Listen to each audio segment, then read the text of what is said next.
Mac Media Day underway here in Detroit at Ford Field. Head coach Mike Uremovich in his first Mac Media Day. Coach, appreciate you joining us, and I hope you're enjoying everything so far. Yeah, we are. We had a good time last night at our head coaches meeting.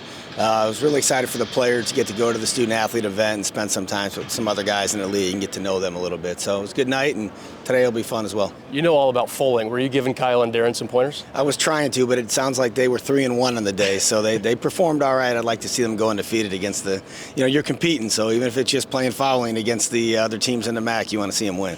You've mentioned before we got on here that you have some history with Ford Field, lineage with the Uremovich family at Ford Field. How cool is it to walk into this building now as a head coach? Yeah, it's cool. I got excited opportunity to coach here, a couple MAC title games and a bowl game, and obviously it's fun to have this here because this is where everybody wants to be playing their last conference game of the season. So it's good for our players to get here and see that and visualize it. You had some family that played for the Detroit Lions? Yeah, my Uncle Emil actually played for the Lions back in the 40s, so a long time ago, and he's passed away, but every time I come here I think about him and just how far footballs came from those days to what it is now. And he played in the 40s, so he was offensive line and defensive line. He played both sides. They called him Moose, yeah.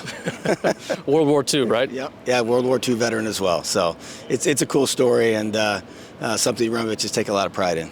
So, Coach, as you're walking around, you're getting to experience Media Day for the first time. What's your first impression?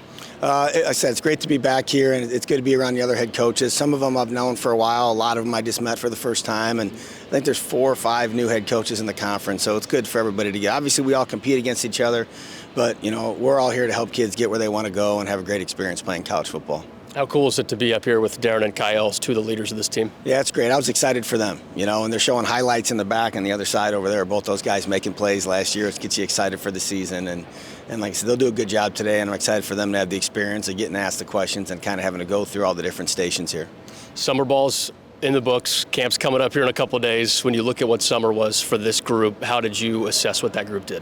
Coming out of spring ball, I we talked, and I said, we had a really good spring, and all that really did was put us in a position to have a good summer. And I feel like we had a really good summer. Coach Greenstone did a good job with our guys, lifting and running and training and some of the limited football stuff that we get to do. And I really feel like we put ourselves in the best position we can to go have a great training camp. But this is where it really starts. We get to get in here next Wednesday and get on the practice field. And as much work as we did in the spring, we have 18 new guys that weren't with us in the spring. Yeah. So we got to bring those guys along as fast as we can and see who can help us this year and who might be a couple years away from helping us. 18 new faces since spring ball. That's a lot to integrate with the first-year staff. How are you making sure that everybody's up to speed like that? Well, in the summer, you only get so much time with them, so a lot of it is spent with Coach Greenstone lifting and running, and then we do get to get with them a little bit every week to talk football. So they have some knowledge going into camp, but it's nothing like camp where it's 24/7 football for basically 20 days until we start classes. You get 20 days, you get that time, you get competition. There's going to be a lot of competition. First-year staff, a lot of first-year players within the Ball State program. How open-minded are you as a staff to make sure that you're evaluating everybody the right way? Yeah, we'll take the first, and I've told the team this multiple times, we'll take the first 15 practices and we'll see where we're at. And everybody, for the most part, will get reps, and there's competition at a lot of spots. But after 15 practices, that's their opportunity to show us what they can do, show their teammates that they can trust them, and then we'll start getting into Purdue game week and prep at that point. But it is really like another spring ball to start camp with all the new faces. And even the guys that were here in the spring, they've only gone through the systems one time, and so they need another opportunity to get through it. And a lot of guys that might not have had as good a spring as you had hoped, getting taught the schemes one more time and getting the fundamentals and the opportunities to do it again, we'll see some big improvements in those 15 days. And it's a sprint. I mean, we're inside 40 days now. Yeah, it's exciting. Yeah. It is.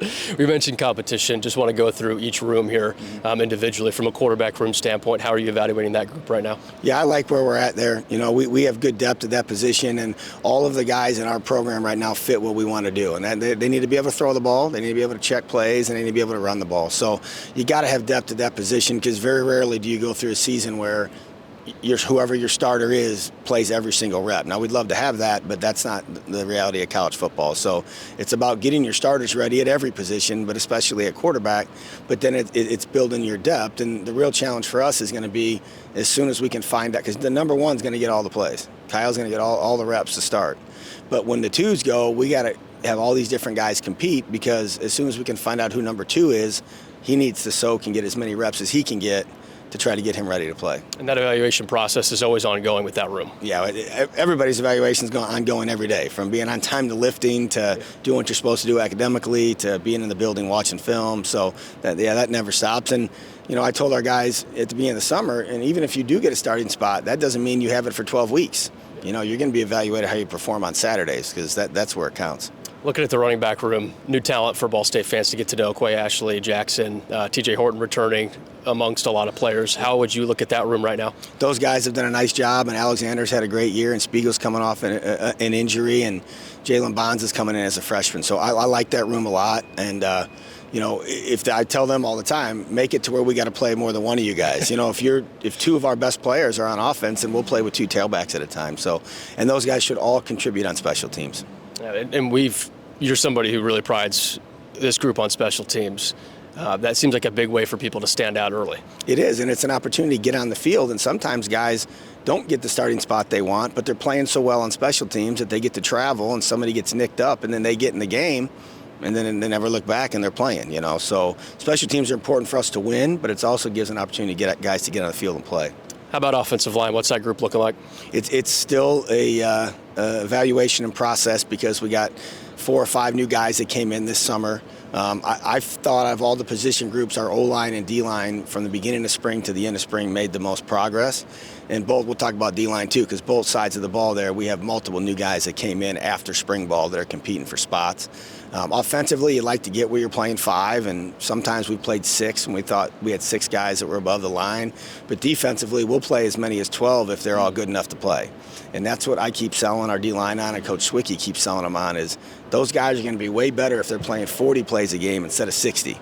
And then you go to week 8, and they played 160 less plays, they're going to be better week 8. So we really stress and try to get depth on everywhere on our football team, but our D-line position, and hopefully we're getting where we can play 8 or 10 guys this first year. Let's talk about that D-line group. You mentioned being able to rotate that many guys in, so you're not afraid to say, when we've got depth, we're going to use the depth. Yes, every position on the field, but especially that position. Offensively, we're in and out of personnels where we have 1 tight end on the field or 2 tight ends on the field or like 2 tailbacks on the field.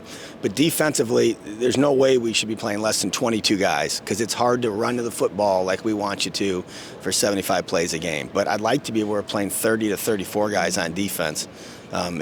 It builds your depth, it keeps your guys fresh, it lets them play better in the fourth quarter. Jumping back to offense, tight end group, some returners, some new faces. How would you evaluate that group right now? They've done a good job this summer. It was a position of need for us from a depth standpoint, just because what we do is a little different offensively than the previous staff, and we'll be in a lot more 2 tight end stuff. So we brought in some guys this summer again. 4 new guys coming in after spring ball. So getting those guys ready is a great opportunity, and it builds competition, and competition gets everybody better. And when you bring in new players, the guys in the building got to step up their level of play to stay on the field. So I'm excited about that group. Be honest with you, I was worried about it until we got the new guys, not because of our ability, just because of our depth. Because of depth. Okay. Yeah, from a wide receiver standpoint, you're bringing in a lot of new talent, but you've also got a lot of returning talent. Yeah. Where does that room sit right now? We had a real good spring at wide out, and Thacker and Ty couldn't practice in the spring. So that's like getting 2 transfers, because they weren't here in the spring and now they're working with us in the summer. So I tell all the skill groups, like I tell the running backs, we need to be so good at receiver that I want to put 4 of them out there at a time. Or I want to play 3 of them out there at a time. Or we want to be so good at tight end that we can't help but play 3 of our tight ends. So, all of the additions that we've done since January is to obviously to get our frontline guys, but we needed to build more depth on our football team. Absolutely. And Coach Van coming back, what was the importance of bringing him back in and making sure that he was helped to solidify that wide receiver group? Yeah, it's great because he knew the guys, and obviously he's a really good football coach, and I'm glad he decided to stay with us. And Ray Holmes is working with him too, who's been in our system for 8 years. So it was great to have a guy that knew the personnel, knew what we could do, and then also have Ray in there that, Shaq's one of the few guys, him and Madison, had actually learned our offense. Everybody else had been in it for a long time. Looking at the defensive side, Coach, we talked about defensive line. Going to the linebacker group, you have leaders like Joey Stemlers of the world that are in that group. How would you evaluate that side?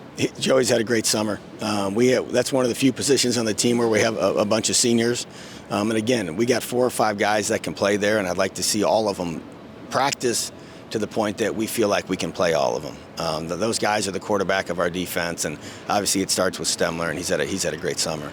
Defensive back group brought in a lot of new guys, few returning faces, but how is that group starting to come together? That one is very similar to the O-line in that I feel like we've added some good pieces, but there's a lot of competition going on back there still. I mean, we had some young guys that played for us last year, and then the guys that we brought in this year. You know, the secondary and the O-line are the two positions that I would say sitting here today, really, it could be any number of guys that are out there playing based on how those first 15 practices go.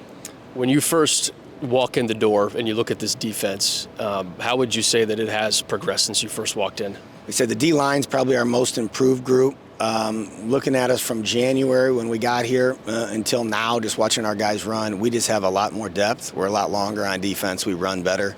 Now that has to translate to the games, obviously.